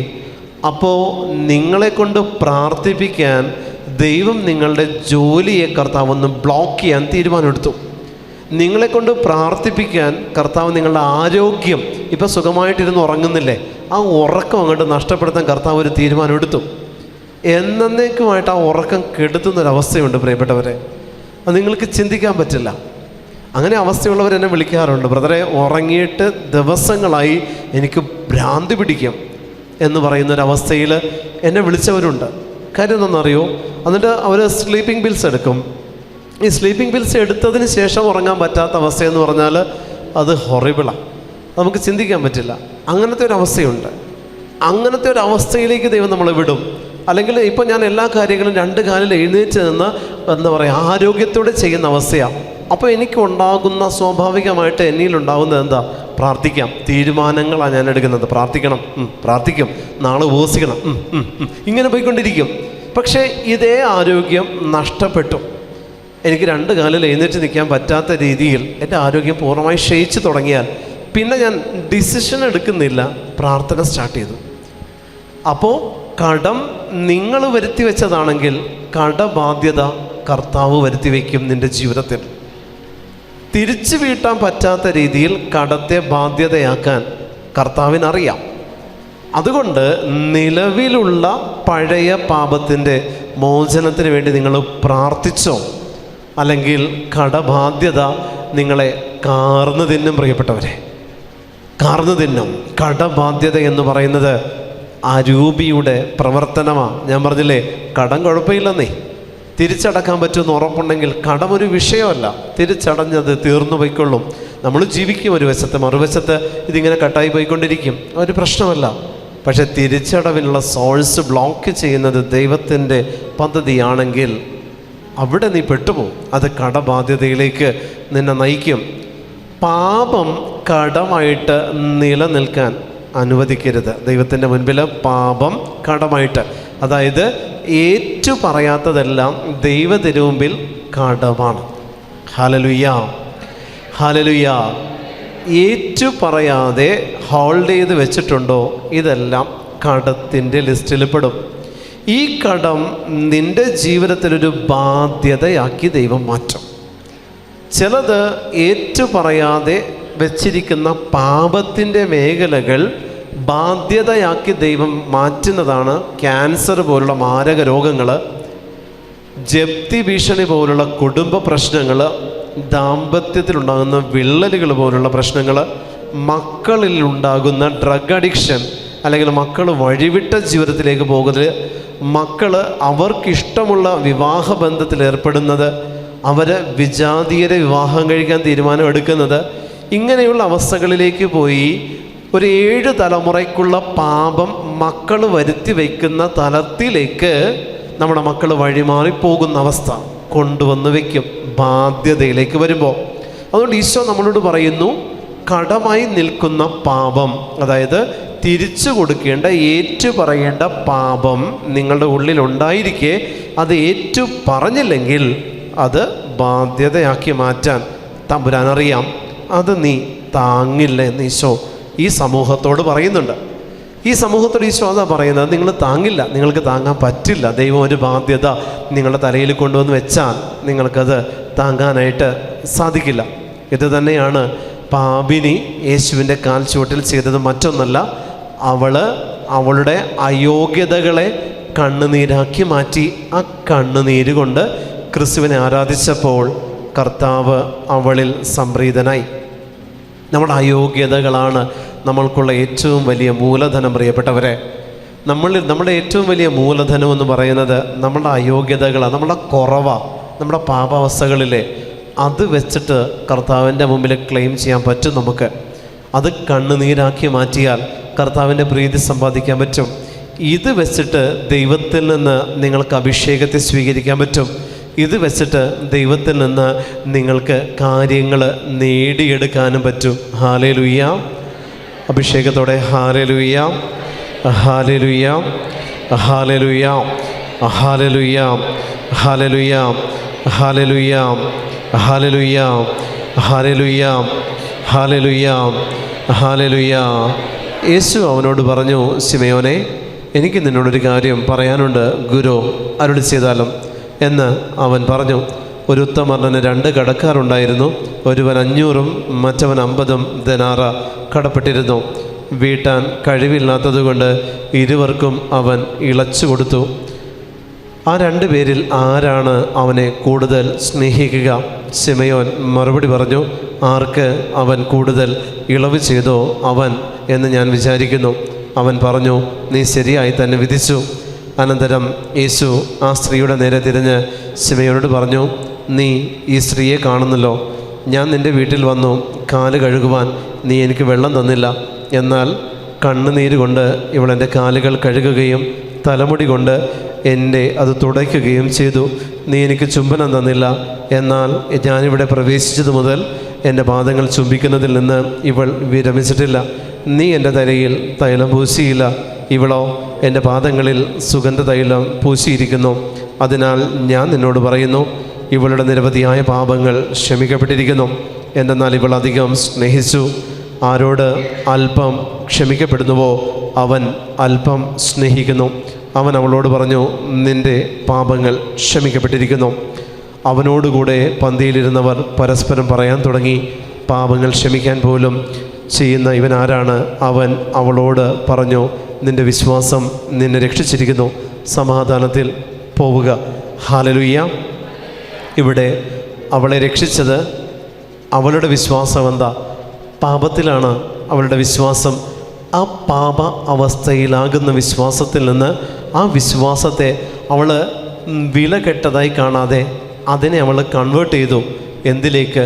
കണ്ണുനീരിലേക്ക്. അവളുടെ വിശ്വാസം നിൻ്റെ വിശ്വാസമാണ്. എന്നിലുള്ള നിൻ്റെ വിശ്വാസം എന്ന് ഈശോ പറഞ്ഞിട്ടില്ല. അവളുടെ വിശ്വാസം, നിൻ്റെ വിശ്വാസം നിന്നെ രക്ഷിച്ചെന്താ? എൻ്റെ വിശ്വാസം എന്തായിരുന്നു? ഇത്രയും കാലം വരെ ഞാൻ ചെയ്യുന്നതെല്ലാം ശരിയാണെന്നുള്ളത് എൻ്റെ വിശ്വാസമാണ്. ഞാൻ ഇതുവരെ ചെയ്ത പാപങ്ങളൊക്കെ ഒരു തെറ്റുമില്ല, എൻ്റെ വിശ്വാസമാണ്. ഇതുവരെ ഞാൻ ജീവിച്ചു പോയതും ഞാൻ ചെയ്തു പോയ പ്രവൃത്തികളും ഒന്നിലൊരു തെറ്റില്ല, എൻ്റെ വിശ്വാസമാണ്. ഈ വിശ്വാസമായിരുന്ന അവസ്ഥയെ അത് അനുതാപത്തിലേക്ക് പ്രവേശിച്ചപ്പോൾ അത് കൺവേർട്ട് ചെയ്തത് ഏത് രൂപത്തിലാണ്? കണ്ണുനീരായിട്ട് അത് കൺവേർട്ട് ചെയ്യപ്പെട്ടു. അത് അവൾക്ക് രക്ഷയായിട്ട് മാറി. Hallelujah, hallelujah. അങ്ങനെയാണെങ്കിൽ പ്രിയപ്പെട്ടവരെ, ഇന്നുവരെയുള്ള എൻ്റെയും നിങ്ങളുടെയും പാപങ്ങളെ അനുതാപത്തിലേക്ക് ആ പാപത്തെ പ്രവേശിപ്പിച്ചാൽ, അത് കണ്ണുനീരിലേക്ക് കൺവേർട്ട് ചെയ്താൽ, അത് ദൈവത്തിൽ നിന്ന് പ്രീതി സമ്പാദിക്കാൻ നമുക്ക് ആ പാപത്തെ തന്നെ ഉപയോഗിച്ചൂടെ? ദൈവത്തിൽ നിന്ന് പ്രീതി സമ്പാദിക്കാൻ നമ്മൾ എന്തിനാ സിനഗോഗ് പണിയിച്ച് തന്നവൻ്റെ പുറകെ പോണേ? നമ്മൾ പോകേണ്ടത് നമ്മിൽ തന്നെയുണ്ട്. നിത്യരക്ഷയ്ക്ക് ആവശ്യമായിട്ടുള്ളതെല്ലാം നിങ്ങളിൽ തന്നെയുണ്ട്. ആന്തരിക മുറിവ് നിങ്ങളിലുണ്ടെങ്കിൽ അതിനെതിരെയുള്ള ഔഷധവും നിങ്ങളിൽ തന്നെയുണ്ട്. പാപം നിങ്ങളിലുണ്ടെങ്കിൽ പാപത്തെ കൺവേർട്ട് ചെയ്ത് കണ്ണീരാക്കാനുള്ള കൃപയും നിങ്ങളിൽ തന്നെയുണ്ട്. ഞങ്ങളെപ്പോലൊരുവൻ്റെ ആവശ്യം നിങ്ങൾക്ക് ജീവിതത്തിൽ ഒരിക്കലും ആവശ്യമില്ല പ്രിയപ്പെട്ടവരെ. നിങ്ങൾക്ക് തന്നെ നിങ്ങളുടെ പാപ അവസ്ഥകളെ അനുതാപത്തിലൂടെ നയിച്ച് കണ്ണുനീരിലേക്ക് കൺവേർട്ട് ചെയ്യാൻ, അത് ക്രിസ്തുവിൻ്റെ കാൽച്ചുവട്ടിലെത്തിക്കാനും അത് പ്രാർത്ഥനയായിട്ട് ക്രിസ്തുവിന് മാറ്റാനും എളുപ്പമാണ്. നിങ്ങളുടെ പാപങ്ങളെ ഓർത്ത് നിങ്ങളുടെ മനസ്സ് മടുത്തിരിക്കാൻ നിങ്ങൾക്ക് എളുപ്പമാണ്, പറ്റും. നിരന്തരം ഞാൻ പാപിയാണെന്ന് പറഞ്ഞുകൊണ്ട് ആയുഷ്കാലം മുഴുവൻ ഇരിക്കാൻ നിങ്ങൾക്ക് പറ്റും. ആ പാപാവസ്ഥയെ നിങ്ങൾ മരിക്കുകയും ചെയ്യും. ഒരു ഗുണവും നിങ്ങളെ കൊണ്ട് ആർക്കുമില്ല, ദൈവത്തിനുമില്ല. ആ ആത്മാവ് ദൈവത്തെ സംബന്ധിച്ച് നഷ്ടപ്പെട്ട ആത്മാവാണ്. ഞാൻ നേരത്തെ പറഞ്ഞില്ലേ, പ്രാർത്ഥിക്കാൻ തീരുമാനമെടുക്കുന്നത് പോലെയാണ് ഞാൻ പാപിയാണെന്ന് 24 മണിക്കൂറും പറഞ്ഞുകൊണ്ടിരിക്കുന്നവൻ്റെ അവസ്ഥയും. ഇവൾ ഒരക്ഷരം വേണ്ടിയിട്ടില്ല. ഇവിടെ മുഴുവനും ഈ പാപിനിയായ സ്ത്രീ സൈലൻ്റാണ്. ഇവിടെ മുഴുവനും ഈ പാപിനിയായ സ്ത്രീ സൈലൻ്റാണ്. അവൾ ഒരക്ഷരം വേണ്ടിയിട്ടില്ല. ക്രിസ്തുവിനോടൊരു ഉരിയാടിയിട്ടില്ല. അവളെക്കുറിച്ച് ചർച്ചയാണ് ബാക്കിയുള്ളവർ അവിടെ നടത്തിയത്. അത് അവളുടെ വിഷയമല്ല. നിങ്ങളുടെ പാപത്തെക്കുറിച്ച്, നിങ്ങൾ എങ്ങനെയാണ്, ഏത് തരക്കാരിയാണ്, ഏത് തരക്കാരനാണ്, പുറം ലോകം മുഴുവൻ നിങ്ങളെക്കുറിച്ച് ചർച്ച നടത്തിക്കൊണ്ടിരിക്കും. അത് നിങ്ങളുടെ വിഷയമല്ല, അത് നിങ്ങളെ സംബന്ധിക്കുന്ന കാര്യമല്ല. നിങ്ങളുടെ ലക്ഷ്യം ക്രിസ്തുവിൻ്റെ കാൽ ചുവടാണെങ്കിൽ അങ്ങോട്ട് മാത്രമേ നിങ്ങളുടെ ശ്രദ്ധ തിരിയാൻ പാടുള്ളൂ. അങ്ങോട്ട് മാത്രമേ നിങ്ങൾ ശ്രദ്ധ തിരിയാൻ പാടുള്ളൂ. അവിടെ നിന്റെ പാപങ്ങൾ അനുതാപത്തിലൂടെ കൺവേർട്ട് ചെയ്ത് കണ്ണുനീരായി കർത്താവിൻ്റെ പാദത്തിൽ ഒഴുകിയാൽ ആന്തരിക മുറിവൊന്നും നിങ്ങളിൽ നിലനിൽക്കില്ല പ്രിയപ്പെട്ടവരെ. ഏത് ആന്തരിക മുറിവാണെങ്കിലും ആന്തരിക മുറിവെന്ന് പറയുന്ന കടം ഒരിക്കലും നിങ്ങൾക്ക് കടബാധ്യത ആവുകയില്ല.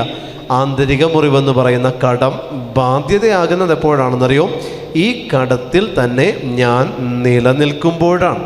ഈ കടത്തിൽ നിന്ന് എനിക്ക് പുറത്തു വരാനായിട്ട് ദൈവം തന്നിരിക്കുന്ന ചില ശീലങ്ങളും ചില അനുകൂലമായിട്ടുള്ള ചില അവസ്ഥകളും നമ്മളിലുണ്ട്. ഇത് വച്ചിട്ട് നമുക്ക് ഈ ആന്തരിക മുറിവെന്ന് പറയുന്ന തലത്തിൽ നിന്ന് പുറത്തു വരാൻ പറ്റും. സ്വയമേവ നമുക്കതിൽ നിന്ന് പുറത്തു വരാനുള്ള കൃപ ദൈവമായ കർത്താവ് നമുക്ക് തന്നിട്ടുണ്ട്. അത് നമ്മൾ ഉപയോഗിച്ചാൽ മാത്രം മതി. കർത്താവ് നമ്മളെ അനുഗ്രഹിക്കും. ഹല്ലേലൂയ. നമുക്ക് എഴുന്നേറ്റ് നിൽക്കാം. ഒരു ബ്രേക്കാണ്. നമുക്ക് എഴുന്നേറ്റ് നിൽക്കാം.